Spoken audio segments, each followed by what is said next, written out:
Man, I still love that theme song, man. Shouts out to my man Doug Wilhite for making the theme song for me because that thing is still dope. Oh yeah, by the way, I'm back. And I want to give shouts out to my executive producer, my main man with a plan, Bart Shankles, for sponsoring the podcast, man, and keeping the party rolling. I had to take a break for a few months, man, to try to recover because my health was getting worse. I'm still screwed up, but hey, I'm breathing. Which for a lot of people, I probably pissed a lot of people off, but yeah, I'm still breathing. But, man, there's some things to speak on. Like I said, what can you say about our man? You know what I mean? Y'all know who I'm talking about. The king of the three-ring shit show, Comrade Donald Trump. Man, he's nothing but a clown. And his cabinet members are like the Circus du Soleil of idiots. But we're going to get to that, man. Not to mention all the ethical crap. I'm sure y'all have heard enough of that. So, and by the way, I plan on spitting fire these next few months. So I'm probably going to piss a lot of people off. And I know I probably don't have many conservative friends that still listen. But look here, man. I'm going to try to be fair with Trump. Like I said, even though he's done a shit ton wrong and he's managed to back in and screw the country up in 10 days faster than any man has in 10 years, I believe. He's on a record pace. It's comical, but I'm going to get into that. I'm also going to get into the Oscars. So I'm going to keep it light, a little light and friendly. Ha ha ha, it's the Oscars. Not ha ha ha, we're all going to die because Trump's president. We're doomed. America is doomed. Idiocracy has won, people. Hashtag resist. You know what I mean? Hashtag no alternative fact zone right here. You can hashtag that shit too. But like I say, man, Trump has done some things that are insane. His cabinet picks, most of them are insane. I've already spoke on, Kelly and General Mattis are okay. And a couple of them, the rest of them are okay. But the rest of them, like Betsy DeVos and Mike Munchin and who's the dude? Who's the dude that was the doctor who's supposed to be over the medical department? Tom Price. Yeah, that dude. Yeah, he just bought stock in an orthopedic company, then tried to pass a law 2 weeks later to benefit that orthopedic company. Yeah, that's not unethical. That's not like insider trading on steroids. Yeah, but we'll get into that, man. Trust me, I got plenty of fire for Trump. But, I don't want to really come at these Trump supporters, man, before I really get into it. Because we're all Americans first. But, man, they've done reached to epic portions of a bubble. They've bought into it so hard that they won't even listen to facts. And, you got Christians defending a man who's so unchristian, it's unbelievable. Possibly, if not the most immoral president we've ever had, definitely the most immoral one in modern times. And that's saying a lot with Bill Clinton and JFK in the house. Sorry, I hit the bait, but that's saying something when you got those two cats on the list. But this dude he's immoral, and not even the cool ways. At least they were just poon hounds. He's immoral on the greedy, fat, gluttonous, narcissistic asshole way. You know what I mean? In stupidity. He represents stupidity, man. Obviously. You know what I mean? He even insults his supporters, but they don't even see it. I don't know if it's because they're blind allegiance or because they're ignorant to the fact, man, but how do y'all not see it? He makes fun of y'all, but I'm going to get into it. We're all going to get into it. Not to mention Steve Bannon, but I'm going to get into Steve Bannon. I'm trying to calm down, man, because I'm excited to be back. Excited that somebody's going to listen. I'm going to get in their ear. But, man, look, I'm trying to be fair here. Feel free to Google anything I say, and if I'm wrong, call me out. Call me out on it. Come on the show and jam on me about it. You know what I mean? Don't be scared. Come on the show and take me on one-on-one. Ding, ding, ding. You know what I mean, man? Because I'm gonna flame out some asses this time around with my words and with cheesy sound effects. That's how I'm gonna do it. So I'm gonna burn your ass one way or the other. But like I said, man, where are we as a country? Are we here? 10, 9, 8, 7, 6, 5, 4. Are we? Is this where we're at? 2. Is this where we're headed to? 0. I tend to think we're headed more towards that than we ever have in modern history. That's where we're headed. Like my sound effects, it was homemade beatboxing sound effects. Thank you. But first, man, I want to get into, look here. The state legislators are trying to defy the will of the people.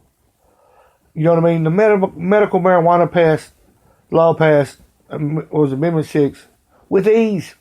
With ease. The will of the, the voice of the people spoke, and they said that medical marijuana is a good thing, and I'm here to attest to it. Because look, because of my injuries and my tumor on my spine and all the back surgery and broke backs and laminectomies I had and spinal fusion, man, they got me on all kind of different pills, man. But all of them, pain pills and all of that shit don't work, man, all the time.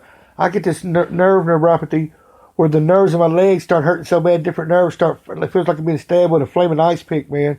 And I've yet to see a pain pill or any pill that would stop it. But medical marijuana will. How do I know? Trust me, I know.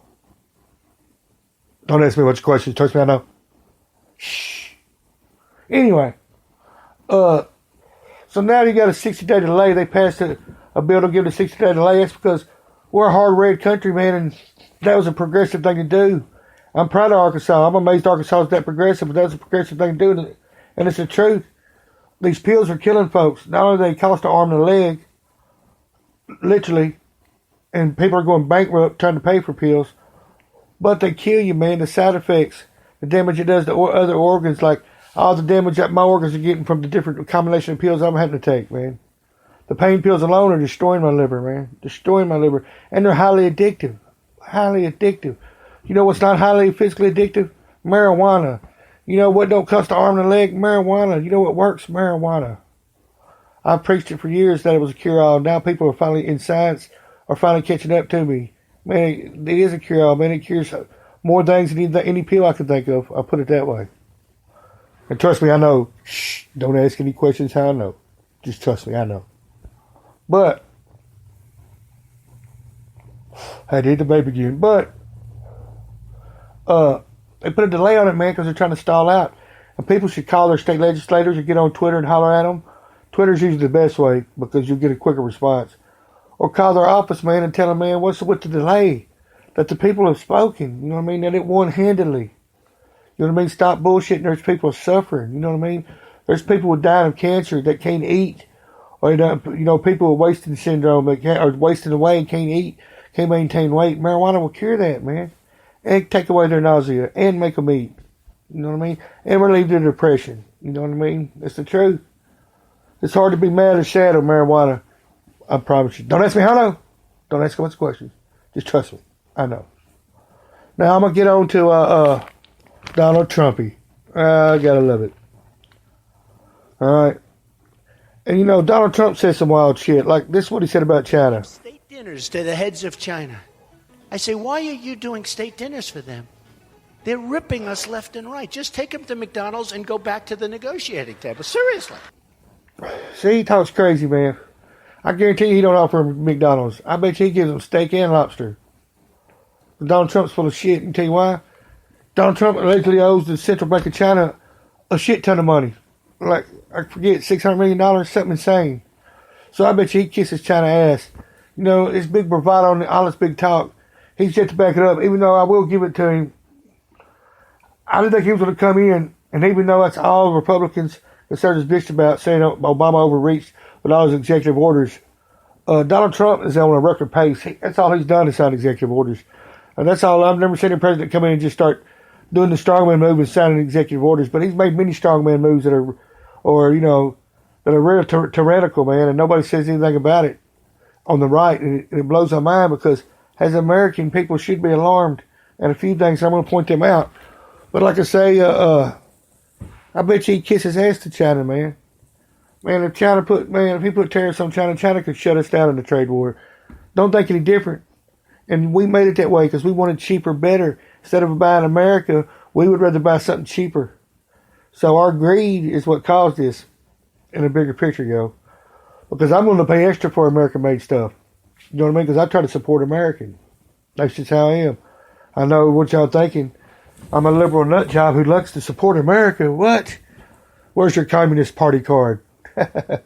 But what I'm trying to tell you is that seriously, I'm a patriot. You can be left-leaning and be a patriot. You know what I mean? I'm not that liberal. Just compared to the Republican Party nowadays, I look like I'm super lefty because they done went so hard right. But I'm not that left. Trust me. I'm pretty fiscally responsible when it comes to fiscal matters, and conservative. I mean fiscally conservative. But let's get into it, man. Now you got Trump making these strong arm moves that strongmen make. And he's doing it by the pen and bypassing Congress and everything. And it started off with him stripping the EPA of a bunch of regulations and to stop funding for climate change and to wipe climate change off every website. And then he commanded all departments of that has something to do with climate change, they're affiliated with climate change, or doing research or work in climate change, not to mention none of their findings publicly on Twitter or social media or publicly. So he tried to suppress the freedom of speech. At the same time, he's trying to suppress the process, man. And we need clean air and clean water. You know what I mean? I hate to break it to you, but it ain't the working man that wants to do away with the EPA. It's the businessman, because those regulations and having to play by the rules cost money, and they want to save money and maximize profits for their shareholders. But it's all about greed, baby. That's what it's all about. That's the root of capitalism, is greed. Donald Trump is an exemplary example of that. But like I say, so he come in doing that. Then he wanted to try to suppress First Amendment rights. He got hung up on his crowd silence. He's still hung up about that shit. But then he done some extraordinary things, and that got overshadowed by the big Muslim ban. And then we're going to call it what it is. It's a Muslim ban. Don't fool yourself. Don't get caught in the Orwellian doublespeak. It's a Muslim ban. And when any of my conservative friends push back and say, no, that's not what it is. Well, at the very least, it's a travel ban, according to Trump. Trump himself said it was a ban. And Trump did say Muslim ban, quote unquote, during the election cycle. So, dude says calls it a Muslim ban, and he gets inside the White House and calls it a Fruit Loop. It's still a Muslim ban, ain't it? So, you know what I mean? Don't be fooled by the language. But then he comes in, man, and he strips down, which he's walked back on the there's a principals committee in the National Security Council. It's a great place. It's one of those places where all the heads of the military and the intelligence agencies meet at a table over, security concerns. It's real important, especially in keeping America safe. Like Donald claims he's trying to do is keep America safe. But now he's walking back. But the actual language and executive order said that the Joint Chiefs of Staff and the Director of Intelligence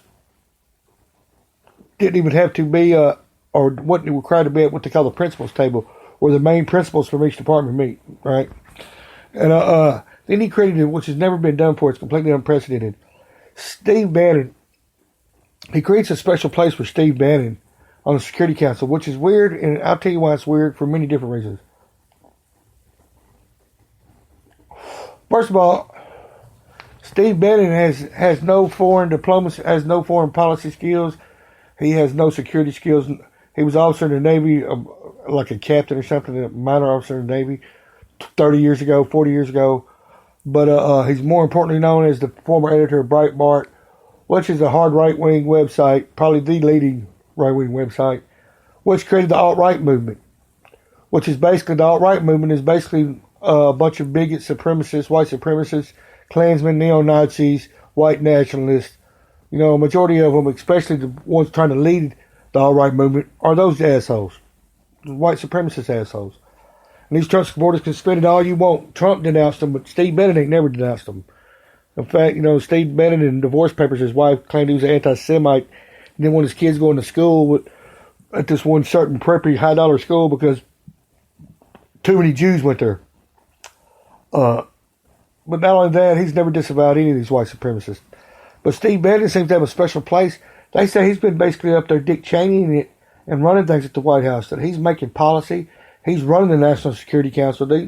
You know what I mean? And he's the one that came up with the Muslim ban. He's the one that convinced Trump to do it. That's part of the reason why it was rolled out so sloppily. And I left TSA and Custom and Border Patrol officials totally confused. And, just froze out so many people at airports around the world.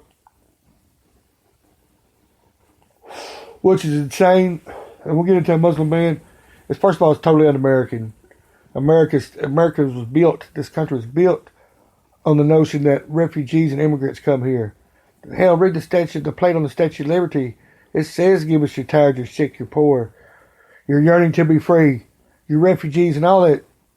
You know what I mean? Everybody knows it. Since everybody learned it, and I don't care what kind of history you got, even if you were homeschooled. You learned that America was the country of immigrants. We were the big melting pot, man. So to ban anybody is ridiculous, especially based on religion. That's definitely ridiculous and unconstitutional. Banning people, immigrants, is unconstitutional in my book. And not only that, not only are they banning people, but they picked 7 countries that's never produced one terrorist to attack the United States. The major countries who produce terrorists aren't even on the list. Saudi Arabia being the leader. And let me tell you a little something about Saudi Arabia. I think I mentioned this before. Saudi Arabia have invented a type of Islam that's the most extreme type there is, most violent, most barbaric, most ass backwards, and back-asswards. And it's called Wahhabism. And they spend billions of dollars to promote it around the world. And all these major terrorist groups, your Al-Qaeda, your Hezbollah, your ISIS, they all believe in Wahhabism. That's what they believe. Like I say, Saudi Arabia created 17 of the 19 hijackers. They create and fund more terrorists than anybody in the world. They even have a policy, I think it's $100,000. It's $100,000 that if your kid dies anywhere in the world as a martyr in Islam, I don't even care if he blows himself up in a marketplace in Germany, then they'll give the family like $10,000 or $100,000, I forget, as compensation, which just that's right in our face, man. And that's another reason why we got to get energy independent. It's because we depend on them cats for oil. It's the only reason why we let them get away with this, man. They've never been sanctioned. And today, right now, to this day, they behead people in the streets with dull swords. They stone people to death. Women can't drive. You know what I mean? The way they oppress women and treat them like sexual slaves is incredible. In Sharia law, if I say we're divorced 3 times, if I was married and I say we're divorced 3 times, that's an illegal divorce. That means you got to get your shit and get out. And I can throw you out in the street. And here's the kicker. If you remarry, I can come back and say that you cheated, and they'll drag you out and bury you up to your neck and stone you to death. And I don't mean the good type. I mean the bad type. Anyway. So they say Steve Bannon's up there creating policy. And this is a dude who's known to be affiliated with white supremacists. Hell, he built Breitbart up off these white supremacists. And I know all these cats that I know that read Breitbart, they say it ain't like that, but it was like that. Y'all got to eat on Breitbart late. Breitbart used to be nothing but full of racists. I know because I'm in the IT business and I told the internet Breitbart was nothing but, or it still is for the most part, a bunch of racists on their forums. Don't read the articles, even though the articles are a lot of fake news and a bunch of scandalous crap. And it's very biased. More biased than Huffington Post ever thought about being. But you should go look at the forums sometimes. You'll see some of the most heinous, hateful stuff ever in the forums. It's worse than the YouTube comment page. Way worse. And he's got this, and Steve Bannon's got this Bengali-like hold on Trump. And it's scary because Trump, right now, even the Republicans are starting to push back on Trump because they're freaking out like, hey man, you got to at least ask us our opinion, run something by us. You can't just bypass us out the gate and start slamming shit through. And he's slamming shit that's going to have a major impact. This travel ban has already had Muslim ban has already had a major impact around the world. It's got all these countries pissed off at us. It's got the world pissed off at us. You know what I mean? Not to mention they're still laughing at Trump. They've been laughing at Trump. If it's not obvious, the 637 marches around the world to protest Trump last week, not to count the million folks in America that done it, that even conservative women are hating on. I don't understand why you'd hate on another woman for marching to stand up for women's rights. That makes no sense to me. You know what I mean? All women should support each other. That's sad when you go and you pick some billionaire sleazoid over your fellow women. You know what I mean? Your best interest. That's kind of trippy, but that's on you, man. You know what I mean? That's on you. But like I say, Steve Bannon, man, got this hold over him. He's supposed to be making policy. And that should be scary. Because this dude isn't, like I said, a known associate of the biggest white supremacist leader in the country. The little Nazi dude, the National Socialist dude who just got punched out. I forgot his name. Richard, whatever his name is. That held the banquet where everybody was Sieg Trump and going Sieg Trump, Hail Trump, and all that dumb shit. You know what I mean? He's a big mover and shaker on Breitbart and the forum pages. And it was all right later. Not to mention Milo Yiannopoulos or whatever that asshole's name is that's been banned from Twitter. That's gay. That's gay, but is one of the most heinous right-wing pundits out there, man. Says heinous stuff to gay people and women. And he says such sexist stuff. And the right loves it. They overlook the fact that dude is flamingly and openly gay. Any other time they would hate him. And probably try to whoop his ass behind the bar after a six-pack. But because he's spitting shit they like, it's amazing. That's something else that blows my mind. How all these people are getting passes now that Obama or any Democrat would never get from the right. And I'm talking about, even I criticize Obama on a few things, but the right are blindly turning their backs on whatever Trump's doing, and he's getting away with everything. Not a peep from him. And that's what blows my mind is, how does he get a pass on everything, man? Is that because you're racist? Is that based on racism? Because now you're like the black guy in there. They got rid of the nigger. Let's let this white dude do whatever he wants. Is that the hillbilly point of view to it, man? Oh, yeah, I will drop an N-bomb. Sorry if you're offended. But this is a free speech zone. I don't believe in making any word taboo. I discussed on a previous podcast. When you make a word taboo, you give it power it does not deserve when you make it taboo. So I don't believe in making any word taboo. But that's what I'm trying to say. This Muslim ban has even freaked out major Republicans. They're saying they need to pull it back and rework it at most and tweak it out at most. So even major Republicans like your boy Mitch McConnell speaking out about it. You know what I mean? So now the Republicans are freaking out. And I also hear that there's a recording out there. I've heard a recording of Republicans freaking out because guess what? They can't figure out a replacement for Obamacare, and they know they got to come up with one soon. And I heard at the GOP meeting a couple of weeks ago where Trump showed up, I heard an audio tape of part of the meeting, and they were literally shitting bricks because they have no clue on how to replace Obamacare. So good luck on that. It's going to cost thousands of lives, $1 trillion. I forget, they said it's close to 1 million jobs. But yeah, let's cut that out. Let's screw people's health. Let's make money and blow some shit up, right? Ain't that what the right wing that wants? They want to make money and blow shit up. But, like I say, it blows my mind that they'll just let Trump get a pass, man. I got 3 pages of notes here. I'm trying to go through them. Like I say, something else that blows my mind is Trump and evangelicals. You know, I like to say to my Christian friends who back Trump, I'm probably going to piss you off. But the next topic of discussion is the truth, man. And, you know, that's a serious point I want to make. If you want me to take your religion seriously, you need to take more seriously, let's say, you should take your religion more seriously if you want me to take it more seriously. Because Trump does nothing. He does about everything Jesus preaches not to do. Not to mention Jesus preached about how you have a better chance of passing a camel through the eye of a needle than a rich man passing the gates of heaven. Meaning that a rich man ain't never going to get to the gates of heaven. So Trump's a rich man. So by backing him, aren't you backing a dude who's not righteous? In the instance, don't that make it an unrighteous act? The Bible says it does. The Bible says when you back an unrighteous dude, that's unrighteous. That's what I'm saying. So, you know, you might get mad, but if you want me to take your religion seriously, you got to take it more seriously and be more Jesus-like. And stand up for things that are not Jesus-like. And there's a lot of things the right wing and the conservatives are doing that's not Jesus-like. Most of it. In fact, Trump especially. And none of y'all are standing up to say anything. You know what I mean? Trump is about as far from a Christian as any president's ever been. You know, he didn't even know how to pronounce 2 Corinthians. Anybody that's ever been to Bible school once knows that 2 Corinthians, not 2 Corinthians. And he had the audacity to say that in front of a bunch of Bible college students. Like a couple thousand of them. And they laughed at him. But y'all still give him a pass. This dude don't know. His favorite Bible verse is the only Bible verse that Jesus specifically calls out in the New Testament. It says that it's not Christian. Do not follow this no more. And it's an eye for an eye, tooth for a tooth.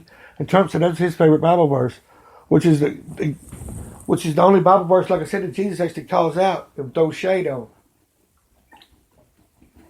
So, his favorite Bible verse is the most anti-Christian Bible verse in the Bible, according to Jesus. You see what I'm saying? So, I don't want to argue with you. I just would like one of my Christian buddies who backed Trump to come on here and explain me your way of thinking. You know what I mean? The way you see it. Maybe I'm wrong. But, I don't think I am if you look at the Bible and look what Jesus says and look what Donald Trump does. But if I am, please come on here and explain to me why I'm wrong. And explain to me your line of thinking.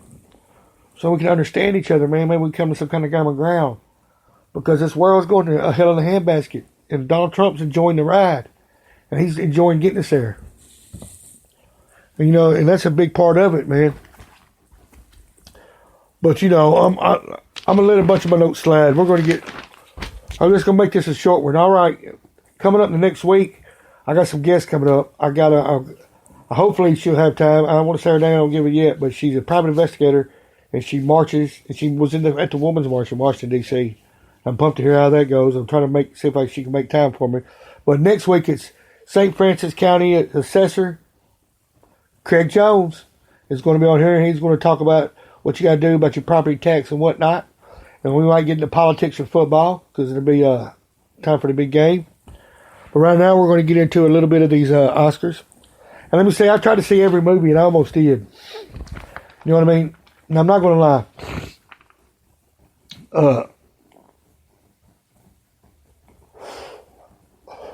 I am a movie nerd.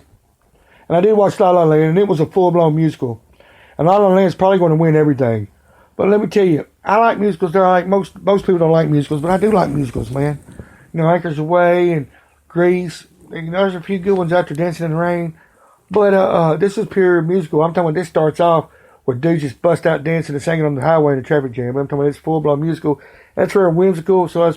And since there ain't been a popular musical in 50 years in Hollywood, and Hollywood seems to be enamored by this right now, all the awards, the SAG, Golden Globes, everything, I figured La La Land's going to clean up. But I don't think it should have won Best Picture. I know Tony Heston might disagree, but I don't think it. I'm going to tell you, most of my picks are probably going to be wrong, but this is what I believe. You can message me if you don't like it. Give me your list of who you think is going to win. I'm only going to call out Best Picture, Best Actor, Best Actress, and Best Director. The 4 big ones. All right. For Best Picture, of course, we got the aforementioned La La Land. We got Arrival, Lion, Hell or High Water, Hidden Figures, Moonlight, Hacksaw Ridge, Manchester by the Sea, and Fences. Okay, La La Land is probably going to win. I narrowed it down to 3 that I thought were off the chain. Was Hell and High Water, Hidden Figure, and Moonlight.